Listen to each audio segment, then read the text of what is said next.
My name is Austin Dillon. At 35, I've built a chain of auto repair shops spanning across America, something no one in my family ever thought I could achieve. Now I'm driving back to Nashville, to the mansion where I grew up, to attend Thanksgiving dinner, the first time in nearly a decade. My heart is a tangled mess of emotions, anxiety, anticipation, and a familiar pang of pain. I never expected that. During that dinner, my father would make an announcement that silenced the entire room. He declared that I would receive not a single cent of the family inheritance. I just smiled, bowed my head, and continued eating my meal. No one knew that moment was only the beginning of a truth that would force my entire family to see me in a completely different light. I grew up in Nashville, Tennessee, in the sprawling Dillon family mansion, where the wealth and prestige of Dillon Furniture permeated every corner. My father, Albert Dillon, was a stern man, always placing sky-high expectations on the shoulders of his three sons. My mother, Caroline, was gentler, but her gaze toward me always carried a hint of indifference, as if I were a misplaced piece in the perfect puzzle of our family. My eldest brother, Henry, with his sharp intellect and leadership skills, was my father's pride and joy. My second brother, Scott, with his charming smile and business acumen, was no less impressive. And then there was me, Austin, the youngest, always seen as the spare brother, the one who could never live up to anyone's expectations. The Dillon household never lacked money, but it lacked the one thing I craved most: love. My childhood was a string of long, lonely days, feeling out of place in my own home. I remember weekend mornings when Henry and Scott were taken by my father to the company, eagerly listening as he talked about business strategies or how to select the finest wood for luxurious dining tables. My mother would take them shopping at the mall, picking out expensive suits or polished shoes. I was allowed to tag along, but I always felt like a shadow, silently trailing behind, unnoticed. My questions were often ignored, my stories unheard. Once I excitedly shared about a kite I had made myself, but my mother only gave a faint smile before turning to praise Scott for his stellar school presentation.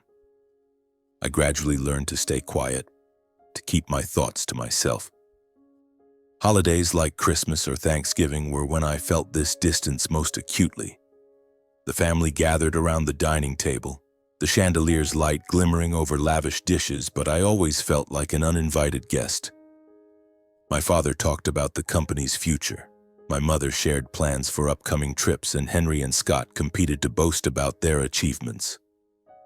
I sat there, picking at a piece of turkey, listening to stories I had no part in.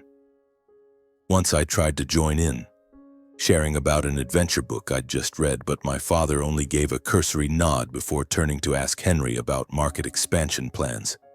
I smiled, but inside I felt a cold void. And so I grew up feeling like an ellipsis in the perfect narrative of the Dillon family. I didn't blame my parents or brothers. Perhaps they didn't mean to overlook me. I just wasn't exceptional or dazzling enough to capture their attention. But that loneliness, like a small thorn, pricked my heart every day, leaving scars I could never forget. There was only one place in the world where I truly felt I belonged: my grandparents' small house in the outskirts of Nashville. Every summer, every holiday, I'd beg my parents to let me go there. My father would frown, my mother would sigh, but they always agreed, perhaps thinking I'd be less of a bother there. And for me, just hearing my grandfather Victor call out, "Austin, come here," was enough to warm my heart. My grandparents' house wasn't grand or glamorous like our mansion. It was an old wooden home with a backyard full of wild grass and a small shed packed with tools. But that was where I found true love. My grandmother Dorothy always greeted me with a tight hug, the smell of freshly baked cookies wafting from the kitchen. She'd sit and tell stories about her youth, about how she and my grandfather met at a town dance. Those stories, no matter how many times I heard them, always made me giggle like it was the first time. My grandfather, he was my hero. A former auto engineer, he'd spent his life tinkering with machines. In his shed, I learned how to disassemble and reassemble engines, how to listen to a machine's hum to understand what it was saying. He didn't just teach me technical skills. He instilled in me a passion. "Every car has a story, Austin," he'd say, wrench in hand, eyes sparkling. "You just have to listen and you'll figure out how to make it run smoothly." At my grandparents' house, I could be myself. I didn't need to be as brilliant as Henry or as charming as Scott. I just needed to be Austin, the boy who loved getting his hands dirty with engine oil and listening to my grandfather's tales of vintage cars. There I was loved, noticed, seen. Every time I left that house to return to Nashville, I carried a bit of warmth with me, like a small flame burning in my chest, helping me endure the lonely days at home. But even my grandparents couldn't fully erase the sense of being out of place. Some nights, lying in bed, I wondered if I truly belonged to this family. Henry and Scott were born to carry on my father's legacy, to lead Dillon Furniture Company. But me? I didn't know what I was born for. I loved cars, the feeling of fixing something and making it run again. But whenever I mentioned that passion, I got puzzled looks from my parents, as if I were speaking a foreign language. When I was 15, a small but pivotal moment left a lasting mark on me. It was a Thanksgiving evening with the family gathered around the dining table. My father was discussing plans for a new factory. Henry chimed in with a bold idea for smart furniture, and Scott eagerly shared about a business seminar he'd attended. I sat there, quietly eating, then suddenly spoke up. "I fixed a car engine at Grandpa's today. The valve was stuck, but I figured out how to get it running again." I thought my father might be curious, my mother might smile, or at least someone would ask more. But no. My father gave a slight nod. My mother glanced at me for a second before praising Henry's idea. Scott even laughed, joking, "Fixing cars? Watch out, you'll get your shirt all dirty, Austin." That comment, though meant as a joke, cut like a knife. I lowered my head, my face burning, not from embarrassment, but from anger. Anger that no one cared, that no one saw what I did as valuable. From that moment, I knew I needed to find another place, another path, where I could be myself without having to prove anything to anyone. My childhood passed like that, in loneliness interspersed with rare moments of warmth at my grandparents' house. I didn't know that those days were quietly shaping me, preparing me for a journey I never imagined I could take. But that's a story for later. For now, when I was 18, a decision changed everything. That decision not only infuriated my parents and made my brothers mock me, but it also pushed me out of the Dillon family's world. I still vividly remember that fateful day. It was a chilly autumn evening in Nashville, the lights in the Dillon mansion's dining room blazing, reflecting off the oak-paneled walls my father took such pride in. The family was gathered around the table, not for dinner, but to hear Henry and Scott talk about their plans for the future. Henry, fresh out of Harvard, had started working at Dillon Furniture Co., confidently presenting a new line of smart furniture he wanted to develop. Scott, in his third year at Stanford, excitedly shared stories of the business seminars he'd attended, where professors praised his sharp thinking. My father, Albert Dillon, sat at the head of the table, nodding approvingly, his eyes brimming with pride. My mother, Caroline, smiled gently, occasionally chiming in with words of praise. And me, as usual, I sat quietly in the corner listening, unsure whether I should even speak. But that night I knew I couldn't stay silent any longer. Deep inside me, a fire had been smoldering for years, kindled by my grandfather Victor during those summer days in his shed, filled with the scent of engine oil. I had thought long and hard, and I knew what I wanted. I didn't want to be part of Dillon Furniture Co. Didn't want to live to meet my parents' expectations. I wanted to pursue my passion, fixing cars, working with machines, listening to their stories, just as my grandfather had taught me. And to do that, I didn't need a prestigious college degree. I wanted to learn a trade, to feel the weight of a wrench in my hand, to sense the pulse of an engine. As dinner neared its end, I took a deep breath, trying to steady my racing heart. "Dad, Mom," I said, my voice trembling but resolute, "I've made a decision. I'm not going to college. I want to learn auto repair." The room fell silent. I felt every pair of eyes turn to me, sharp as daggers. My father stopped chewing, his brows furrowing tightly, his face reddening as if he were about to explode. My mother's mouth fell open, her eyes wide with shock as if I'd just said something unthinkable. Henry and Scott glanced at me, then at each other, smirks slowly creeping across their faces. "Auto repair?" my father roared, his voice thundering through the room. "What did you just say, Austin? You think this is a joke?" He slammed his hand on the table, making the wine glasses rattle. I saw my mother flinch, her hand clutching her napkin, her eyes pleading with me to take back my words. "I'm not joking," I replied, struggling to keep my voice steady despite the storm raging inside me. "I've thought about it carefully. I want to work with cars. I want to learn the trade, become a mechanic. It's what I love." "A mechanic?" my father nearly shouted, his face contorted with rage. "You're a Dillon, Austin. You think this family built an empire so you could go do some low-life job? You want to be a laughingstock?" My heart tightened, but I didn't back down. "I don't think it's low-life," I said, my voice quiet but firm. "It's my passion. Grandpa taught me." "Don't drag your grandfather into this," my father interrupted, his eyes cutting like knives. "Your grandfather was an engineer, not some roadside grease monkey. What are you doing with your life, Austin? Throwing away everything this family has built?" My mother finally spoke, her voice trembling as if she were holding back tears. "Austin, you're still young. You don't understand. College will open so many doors for you. Henry and Scott both—" "I'm not Henry or Scott," I burst out, unable to hold back any longer. "I don't want to do what they do. I want to do what I love, what makes me feel like it matters." I knew I was shouting, but I couldn't stop. Each word was like a knife slicing through the years of being overlooked, ignored. Henry, sitting across from me, let out a mocking laugh. "Come on, Austin, stop dreaming. Fixing cars? You think you'll make a living doing that? Or are you planning to mooch off Mom and Dad forever?" Scott chuckled, shaking his head as if I were an idiot. Their words poured fuel on the fire. I clenched my fists under the table, fighting the urge to jump up. "I'll manage on my own," I said, looking straight into my father's eyes. "I don't need anyone's help." My father shot to his feet, his chair scraping loudly against the wooden floor. "Fine," he growled. "If you choose that path, don't expect a single cent from me. No tuition, no house, nothing. And don't you dare carry the Dillon name. You'll disgrace this family."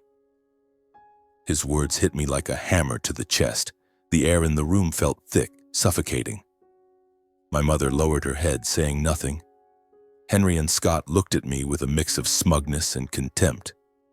I stood up, my legs trembling, but I forced myself to keep my back straight. "I understand," I said, my voice cold despite the shattering pain in my heart. "I'll leave." I walked out of the dining room, not looking back. I heard my mother call my name, but I didn't stop. I went to my room, packed a few clothes, some saved-up money, and the notebook my grandfather had given me, filled with the car repair tips he'd taught me. I knew I couldn't stay in that house for another minute. That night, I drove my grandfather's old pickup truck to the outskirts of town, where my grandparents were waiting. When I walked in, my grandmother Dorothy enveloped me in a tight hug, saying nothing, just stroking my hair like she did when I was a child.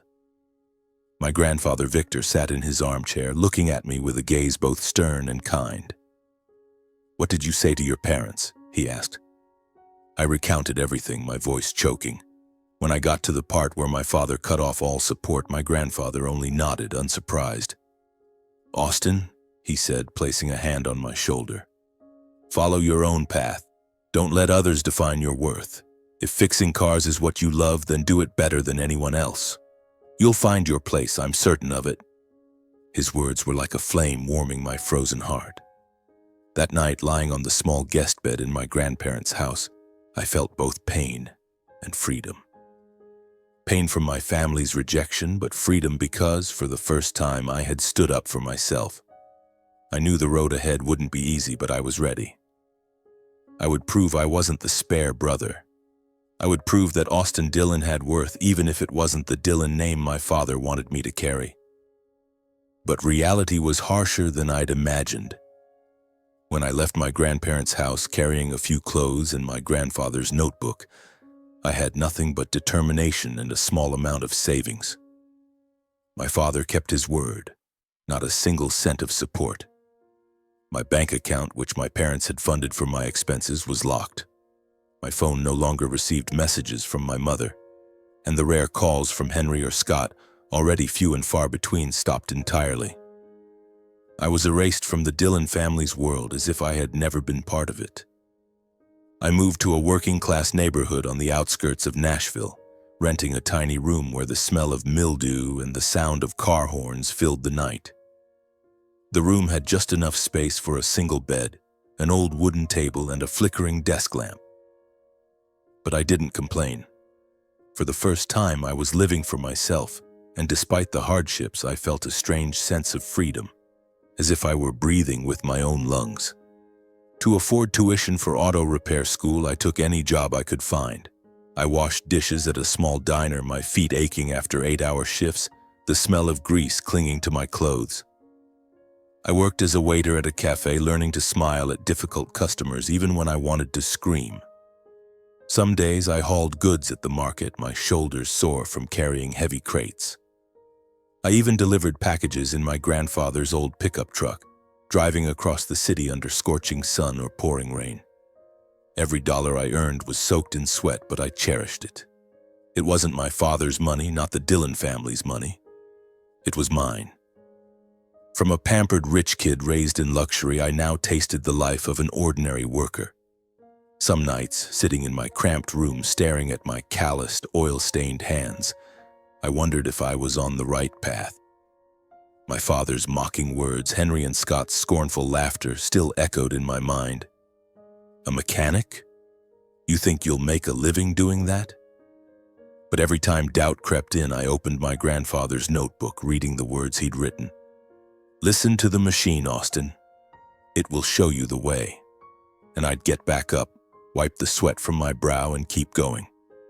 The trade school was nothing like the prestigious universities Henry and Scott attended. It was an old building with classrooms filled with the smell of oil and the clatter of metal. But there I found joy. I learned how to dissect engines, diagnose strange noises, and replace tiny bolts. Every time a car came back to life under my hands, my heart raced as if I'd just solved a complex puzzle. The instructors noticed my dedication. They said I had golden hands and a sharp mind, but I just smiled, thinking I was only doing what I loved. After 2 years, I graduated from trade school with a certificate in auto repair. There was no grand commencement ceremony like the ones Henry and Scott had, no proud parents clapping, no family photos. Just me, a piece of paper, and a burning dream. I found a job at a small garage on the outskirts of Nashville, run by Joe, a veteran mechanic. Joe's garage wasn't anything special, a dusty lot with a few old cars lined up and a faded sign that read Joe's Auto Repair. But to me, it was where I began. The work at the garage was far from easy. I worked from early morning to late at night, dismantling engines, changing oil, fixing tires, sometimes lying under cars for hours in stifling heat.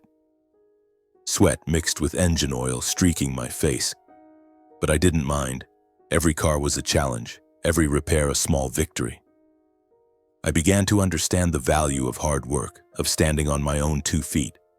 I was no longer the spoiled Dillon kid, no longer the forgotten son. I was Austin, a mechanic, and I was proud of it. Joe, with his silver hair and keen eyes, quickly took notice of me. He said I had potential not just in my hands, but in my head. I didn't just fix cars. I thought about how to do things better. I suggested ways to reorganize the garage to streamline work, ways to track orders to avoid missing customers. I even taught myself some basics of online marketing, proposing that Joe create a simple website for the garage and post about our services on local forums. Joe was skeptical at first, but when he saw the customer numbers rise, he let out a big laugh and clapped me on the shoulder. Kid, you don't just know how to fix cars. You know how to make people notice. But no matter how hard I tried, the old wounds hadn't healed. Some nights, alone in my rented room, I thought about my family. I wondered if my parents ever thought of me, if they ever wondered how I was living. I heard Henry was now a vice president at Dillon Furniture Co., and Scott was about to graduate from Stanford with a slew of job offers from big companies. I didn't envy them, but I couldn't deny the pain of knowing I'd been erased from their story. I was no longer part of the Dillon family, at least not in their eyes. Once I ran into my mother at a supermarket. I was buying a few essentials while she pushed a cart full of groceries, still as elegant as ever. I froze, unsure whether to call out to her. But then she saw me, her eyes flickering with surprise before she quickly looked away as if I were a stranger. I stood there clutching my bag of groceries, feeling like I'd been stabbed. I wanted to run after her, to shout that I was doing well, that I was doing what I loved. But I just turned and walked out of the supermarket, the pain smoldering in my chest. Those years shaped me, not just in skill, but in spirit. I learned patience, how to get back up after every failure, and that my worth didn't lie in the Dillon name, but in what I could achieve. I was no longer the lonely boy sitting at the corner of the dining table. I was Austin, a mechanic, building my own path. But I didn't yet know that fate was preparing to hand me a bigger opportunity, one that would change everything. Joe's garage, though small, became my second home. I loved the early mornings when the first rays of sunlight slipped through the window, illuminating the cars waiting to be fixed. I loved the clank of metal, the smell of engine oil, and even Joe's grumbling whenever a difficult customer complained about a bill. But what I loved most was the feeling when a car, thought to be dead, roared back to life under my hands. Each time I thought of my grandfather Victor, of the days in his shed when he taught me that every machine has its own story if only I listened. Joe wasn't just my boss, he was like a teacher, a second father. He wasn't as warm as my grandmother Dorothy, but he had his own way of caring.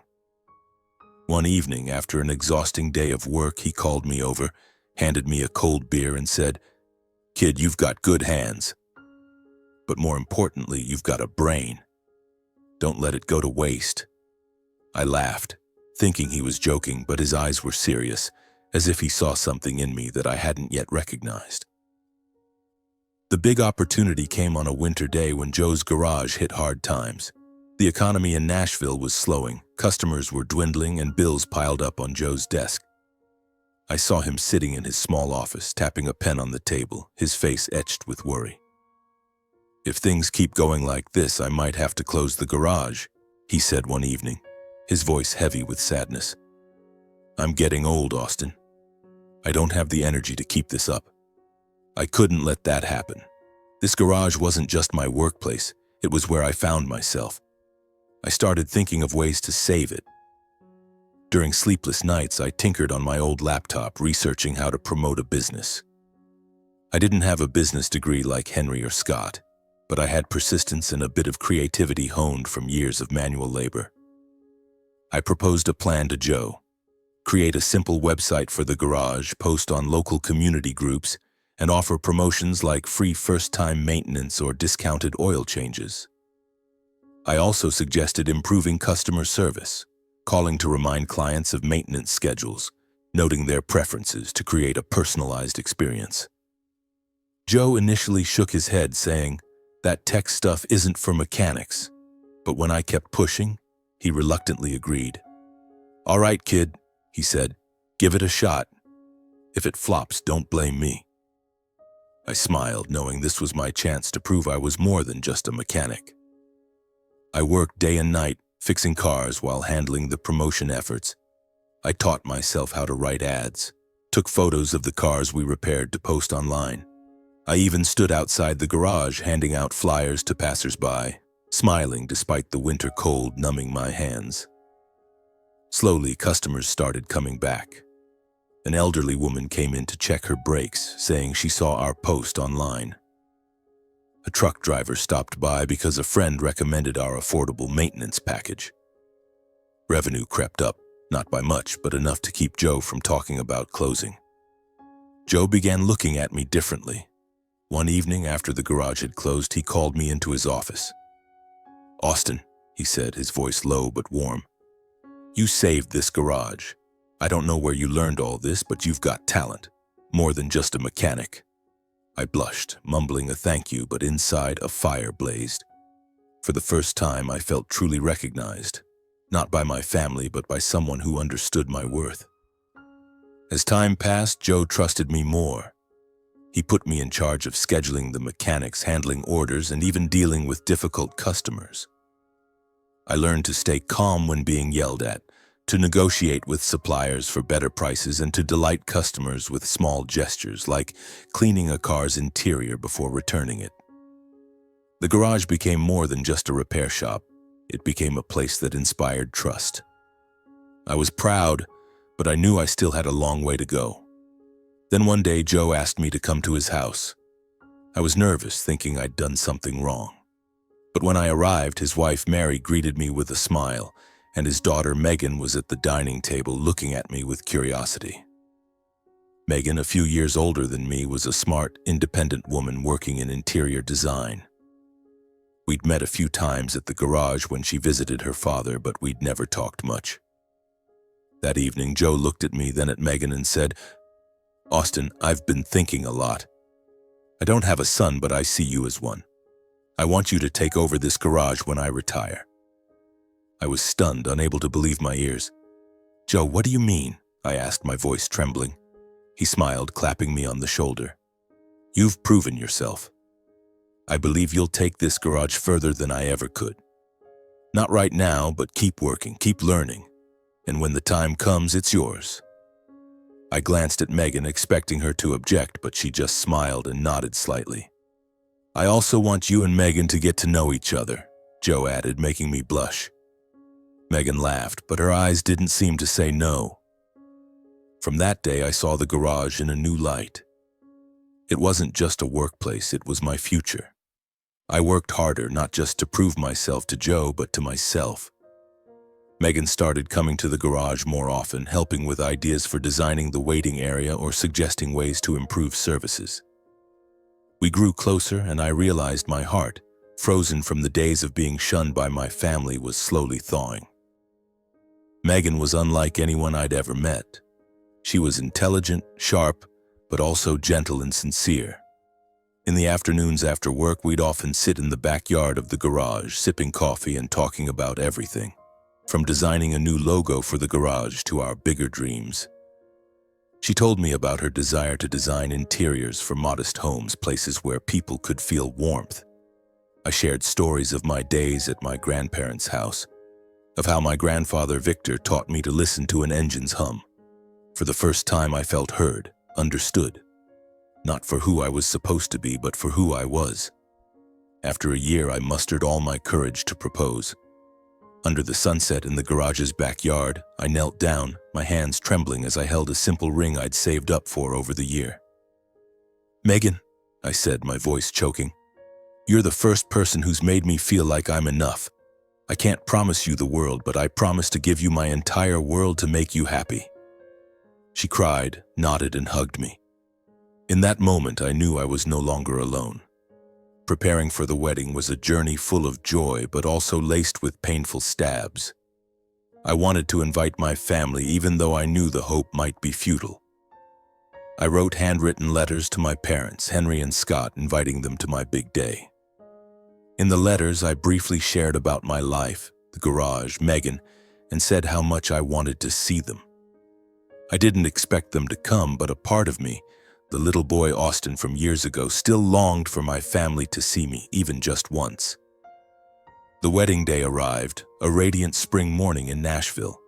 The ceremony was simple, held at a small farm on the outskirts with rustic wooden tables and wildflowers decorating the space. Megan looked stunning in a simple white dress, her smile making my heart race. Joe, in a slightly tight suit, walked her down the aisle, his eyes red with emotion. My grandmother Dorothy sat in the front row, constantly wiping tears, while my grandfather Victor, though much weaker now, held my hand tightly and whispered, "You've done well, Austin." But as I scanned the crowd, my heart sank. No father, no mother, no Henry, no Scott. I had hoped, even just a little, that they would show up, but they weren't there. I tried to keep a smile on my face, tried not to let Megan or my grandparents see the pain tearing at my heart. I held Megan's hand, exchanged vows, and when she said, "I love you," in front of everyone, I felt healed. But deep inside, the old wound still bled. My family, the people I once called my flesh and blood, had chosen not to be there on the most important day of my life. I told myself I didn't need them, that I had Megan, my grandparents, and Joe. But the pain, no matter how hard I tried to bury it, still smoldered. That night after the wedding reception ended, Megan and I sat on the farm's porch looking at the twinkling stars in the sky. She held my hand, as if sensing the sadness I was trying to hide. "Are you okay?" she asked, her voice gentle. I smiled, kissing her forehead. "I have you, and that's enough." But in my heart, I made a vow to myself. I would succeed, not just for myself, but so that one day my family would have to look at me differently. I would prove that Austin Dillon was not the spare son. The wedding was a turning point, marking a new beginning. Megan and I moved into a small apartment in Nashville, where she transformed every corner into a cozy home with her thoughtful design touches. I continued working at Joe's garage, but now I was more than just a mechanic. I started dreaming bigger. With Megan's support, I made plans to expand the garage, turning it into a place that didn't just fix cars, but offered a unique experience for customers. Over the next 6 months, I worked tirelessly. I convinced Joe to invest in a second location in a more populated area of Nashville. I applied everything I'd learned: online marketing, personalized customer service, and training new mechanics to maintain consistent quality. Megan helped design the new branch, creating a comfortable waiting area with free coffee and Wi-Fi. On the opening day of the second location, customers lined up and Joe hugged me, saying, "Kid, you're doing something big here." But that joy was quickly overshadowed by an irreparable loss. On the morning of the opening, as I was doing a final check before we opened the doors, my phone rang. It was my grandmother, Dorothy, her voice choked with tears on the other end. "Austin, your grandfather. He's gone." I froze as if the world had stopped turning. My grandfather, Victor, the man who had ignited my passion, who had believed in me when my entire family turned their backs, had passed away from a sudden heart attack. I drove like a madman to my grandparents' house, my heart in turmoil. When I stepped into the familiar wooden home, I saw my grandmother sitting in an armchair, her eyes red, clutching a framed photo of my grandfather. I knelt beside her, hugging her tightly, but I couldn't cry. The pain inside me was too vast, like a deep void swallowing every emotion. I looked at the shed where he used to teach me about cars, and it felt like a piece of my soul had been torn away. My grandfather's funeral took place a few days later in a small church on the outskirts of town. I stood there, holding my grandmother's hand, watching the stream of people who came to say goodbye. But as I looked around, my heart ached again. My parents were there, but they stood in a far corner, not saying a word to me. Henry and Scott were there too, but their gazes were cold, as if I were a stranger. In the midst of farewelling the person I loved most, my family still treated me as invisible. At one point, Scott passed by, looking me up and down before smirking. "Still fixing cars, Austin?" Grandpa must be so disappointed. I clenched my fists, wanting to scream in his face to tell him that Grandpa was prouder of me than anyone. But I stayed silent, letting the pain silently burn in my chest. Scott's mocking words weren't just a passing comment. They were like a fire, burning away the last shred of hope that my family would ever see me differently. But that pain became my fuel. Standing before my grandfather's grave, I vowed to myself that I would no longer let anyone define my worth. I would build something great, not to prove anything to them, but to live up to the faith my grandfather had in me, to honor Megan's love, and to be true to myself. Back at the garage, I threw myself into work like a soldier heading into battle. I began to dream bigger, not just a few small garages in Nashville, but a chain of auto services spanning across America. The idea sounded insane, even to me. I didn't have a prestigious degree like Henry or Scott, nor the vast capital of Dillon Furniture Co., but I had my hands, my mind, and an unshakable determination. I started with small steps. I spent nights researching the market, learning to analyze customer needs from online forums and local data. I improved our services, going beyond just fixing cars to create an experience. Clean waiting areas, friendly staff, and transparent maintenance packages. Megan, with her design talent, helped me craft a recognizable brand. Joe's Auto Repair became Dillon's Auto Care, with Dillon not as a boast of my family name, but as a reminder of my own journey. She suggested using blue and white colors to evoke trust, and I knew I'd made the right choice in having her by my side. In the first 3 years, I opened 7 more garages, expanding from Tennessee to neighboring states like Kentucky and Alabama. Each branch was a challenge. I had to find locations, negotiate leases, hire mechanics, and ensure consistent quality. Some days I slept only 3 hours, driving from one garage to another, fixing cars and checking the books. Megan was always there, helping with paperwork, designing spaces, and sometimes just holding my hand when I was exhausted. Joe, though retired, would drop by, looking at me with a mix of pride and concern. "Don't run too fast, kid," he said, "but I know you'll make it." By the 5th year, my chain had grown to 25 locations. I started implementing technology like customer management software and online booking systems, things rare for small garages. I hired a young team, people who shared my passion for cars, and trained them not just in technical skills but in customer care. I wanted every customer who walked into Dillon's Auto Care to feel like they were coming home. Revenue grew steadily, and I, once just a mechanic, had become an entrepreneur with millions in assets. But I never forgot the days of washing dishes, hauling crates, or sleeping in a moldy rented room. They reminded me that everything I had was earned through sweat and tears. Throughout that journey, my family never reached out.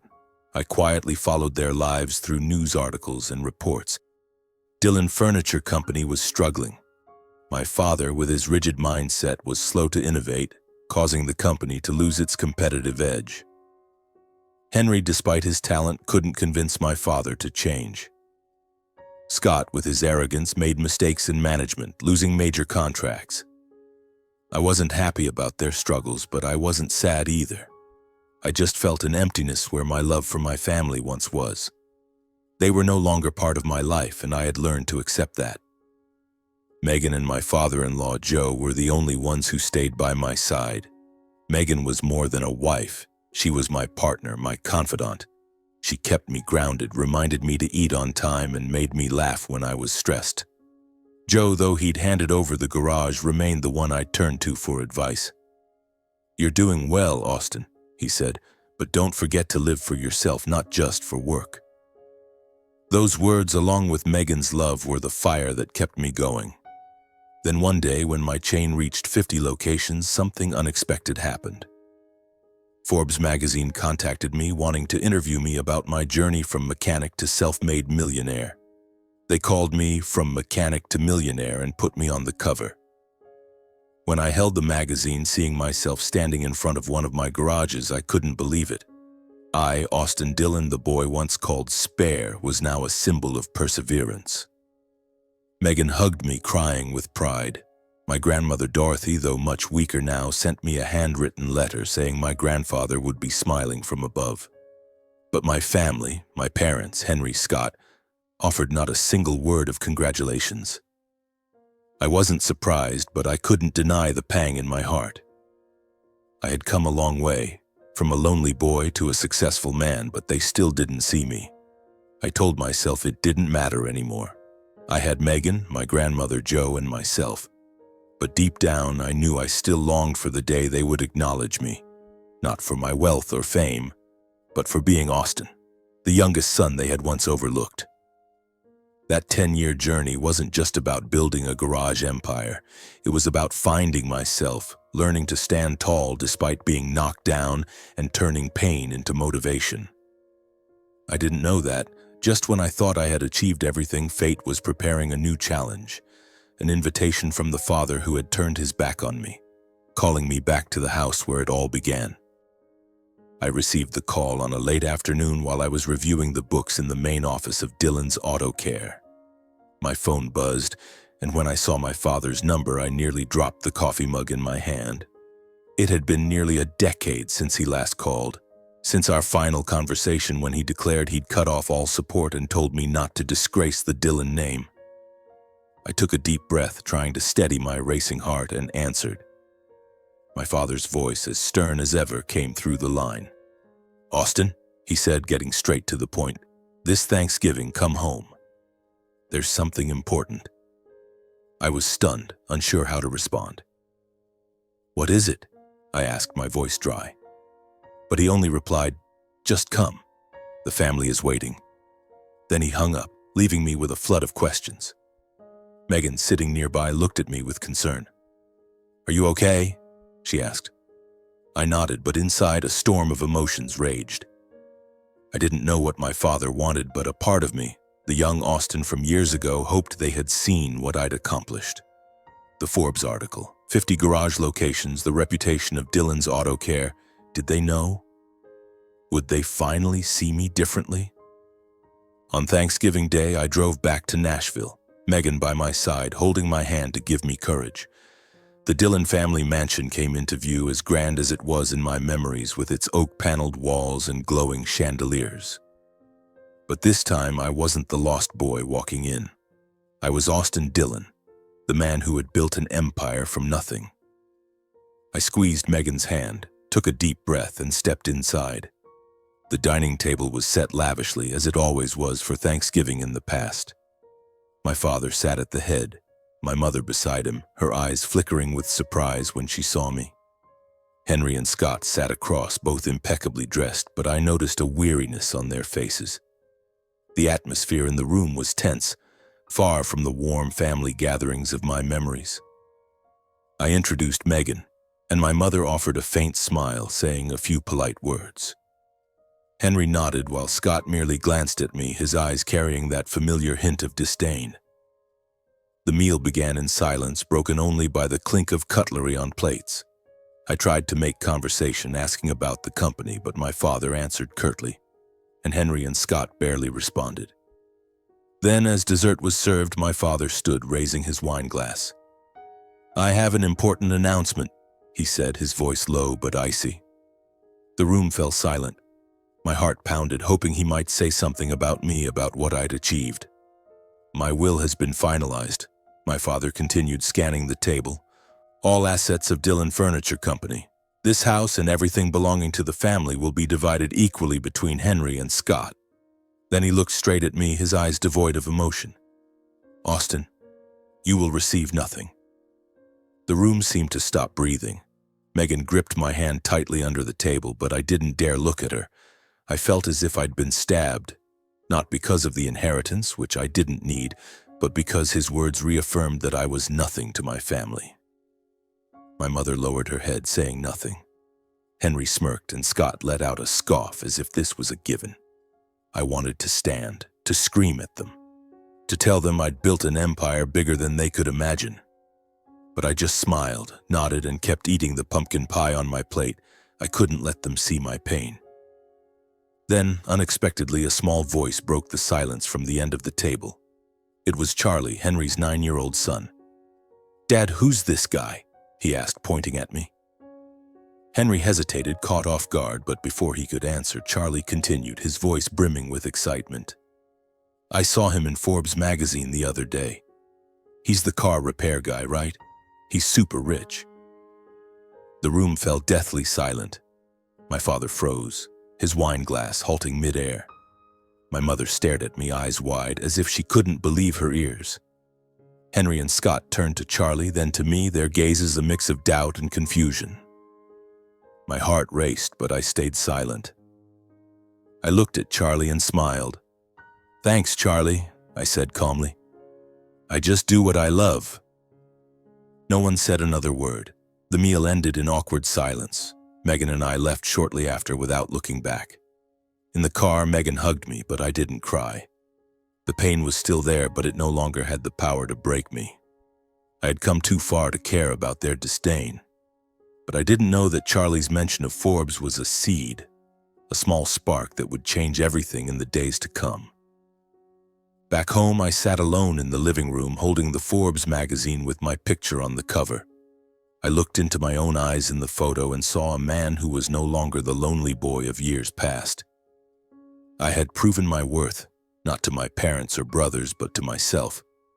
But deep down, I knew my story with my family wasn't over. And as I suspected, a few days later, another call from my father opened a new chapter, one I never could have anticipated. The phone rang early one morning while I was in the main office of Dylan's Auto Care, reviewing plans for a new branch in Texas. My father's number flashed on the screen, sending a jolt down my spine. I answered cautiously. "Dad?" "Austin?"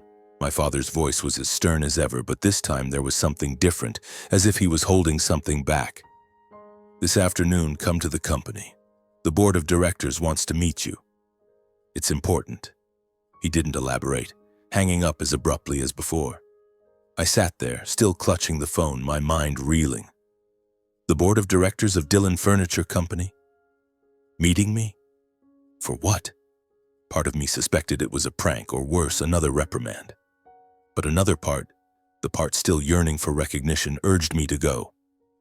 Megan looked at me, worried but asking little. She just held my hand and said, "Whatever happens, you're still my Austin." Her words were like a cool breeze, soothing the storm in my heart. I put on a simple suit, not the expensive kind Henry or Scott would wear, but one I'd bought for meetings with business partners. Then I drove to the headquarters of Dillon Furniture Co., the place I used to trail behind my father as a child, where I once felt small and invisible. The company headquarters was as grand as I remembered, with gleaming glass walls and the Dillon Furniture Company logo embossed at the entrance. But as I stepped into the boardroom, I sensed a different atmosphere. The board of directors, men and women in sharp suits, sat around a long oak table. My father was at the head, my mother beside him, her eyes flickering with unease when she saw me. Henry and Scott were there too, but they wouldn't meet my gaze, their eyes fixed on the table as if hiding something. I stood tall, trying to stay calm despite my pounding heart. My father stood, clearing his throat. "Austin?" he said, his voice echoing in the silent room. I was wrong. The room seemed to hold its breath. I was stunned, unable to believe my ears. My father, who never apologized to anyone, was saying, "What?" He continued, looking directly at me for the first time without disdain. "I underestimated you, didn't see your worth. But what you've done, Dillon's Auto Care, the Forbes article, you've proven you're a Dillon in your own way." My throat tightened. Henry and Scott looked up, their eyes a mix of surprise and irritation. The board members watched me, some nodding, others whispering among themselves. My father went on, his voice lower. "The company is struggling. We've been slow to innovate, lost contracts, and our competitors are outpacing us. We need you, Austin. We need what you've done with your garage chain. Can you help Dillon Furniture Co. recover?" My head spun. This was the moment I'd dreamed of, my family acknowledging me. But it also hurt. My father's words, even as an apology, reminded me of the years I was overlooked and mocked. I glanced at Henry, saw him clench his fists. Scott smirked, as if he couldn't believe my father was turning to me. My mother lowered her head, but I noticed her eyes were red. I took a deep breath, keeping my voice steady. "I'm honored," I said, looking straight at my father. "But I have a condition. If I help the company double its growth in 2 years, I want 10% of Dillon Furniture Co.'s shares." The room went silent again. I knew the request was bold, almost audacious. But I was no longer the scared boy from years ago. I was Austin Dillon, who had built an empire from nothing. And I knew my worth. My father frowned, glancing at the board members. Henry shot up, his voice sharp. 10%? Is he joking? He's just a mechanic. Scott scoffed, but my father raised a hand for silence. The board members whispered among themselves. Then an older woman, the chairwoman, spoke. "We need innovation, Albert. If Austin can deliver what he claims, 10% is a fair price." After heated debate, my father looked at me and nodded. Fine, 2 years, double the growth. If you do it, 10% is yours. I nodded, saying nothing more. Inside, I was a tangle of emotions, moved by finally being recognized, but pained by the old wounds that hadn't healed. I knew this wasn't just a chance to save the company, but a chance to confront my family and myself. As I left the boardroom, I felt Henry and Scott's eyes boring into me, but I didn't look back. I was ready. The next day, I got to work. I spent weeks studying Dillon Furniture Co., from its production processes to its marketing strategies. I identified issues Henry and Scott had missed or ignored: outdated processes, a weak online presence, and poor customer service. I proposed bold changes: digital marketing, AI to optimize the supply chain, and improved customer experiences. At first, Henry fiercely opposed me, calling my ideas far-fetched.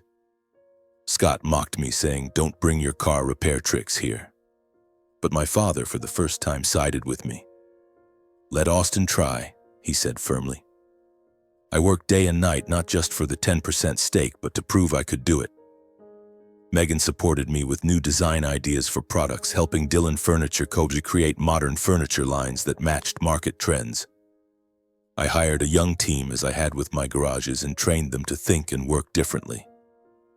Slowly, the company began to change. Revenue grew, customers returned, and the name Dillon Furniture Co. reappeared in the press, not for failure, but for its revival. But I didn't let success make me arrogant. Every night coming home to Megan, I still felt the old wounds, the pain of being dismissed for years.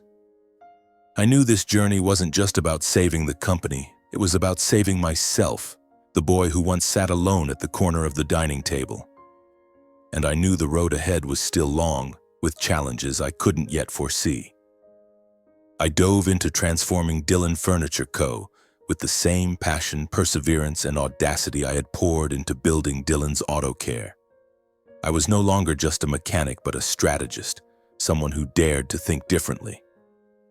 I applied what I'd learned from my garage chain: digital marketing to reach younger customers, AI to streamline production, and personalized customer service to create a sense of connection. I launched bold campaigns like live streaming the furniture-making process on social media and partnering with young designers to release modern, affordable product lines. Megan played a huge role, designing collections that breathed new life into the brand, making customers buy not just the product but the story behind it. But not everything went smoothly. Henry, as vice president, constantly opposed me, claiming I was destroying the company's traditions. Scott mocked me, calling me the mechanic who thinks he knows business. I didn't argue back. I let the results speak. In the first 6 months, revenue grew by 30%, and major contracts started returning. The board members, initially skeptical, began looking at me with respect. My father, though still stern, started calling me into his office to discuss strategy, something he had never done before. By the 18th month, Dillon Furniture Co. not only met the goal of doubling growth but exceeded expectations. Revenue tripled, market share expanded, and the Dillon name became a symbol of innovation once again. Forbes contacted me a second time, wanting to interview me about the journey of the forgotten youngest son who saved the family empire. I agreed, but this time I requested the interview take place at Dillon Furniture Co.'s headquarters with my family present. On the day of the interview, I stood in the boardroom facing the cameras, my gaze confident but not arrogant. My father, mother, Henry, and Scott sat in the back row alongside the board members. The journalist asked about my journey from mechanic to shareholder of Dillon Furniture Company. I shared it all, holding nothing back: the struggles, the sleepless nights, the times my family dismissed me. But I emphasized that everything I did was driven by belief in myself, Megan's love, and my grandfather Victor's lesson. Listen to the machine, Austin. It will show you the way. When the interview ended, my father stood and walked toward me. The room fell silent. He looked at me, his eyes no longer cold or distant. "Austin," he said, his voice low but sincere, "I'm sorry. I was wrong not to see you. I'm proud of you." It was the first time in my life I heard him say those words. My mother stepped forward, hugging me, tears streaming down her cheeks. "My son, I was wrong," she whispered. "I'm sorry for not being there for you." Henry and Scott stood in the background, their expressions complex, a mix of envy and reluctant admiration. Henry stepped forward, shaking my hand, his voice stiff but no longer hostile. "You did well, Austin," he said. Scott just nodded, saying nothing, but I knew he saw me differently now.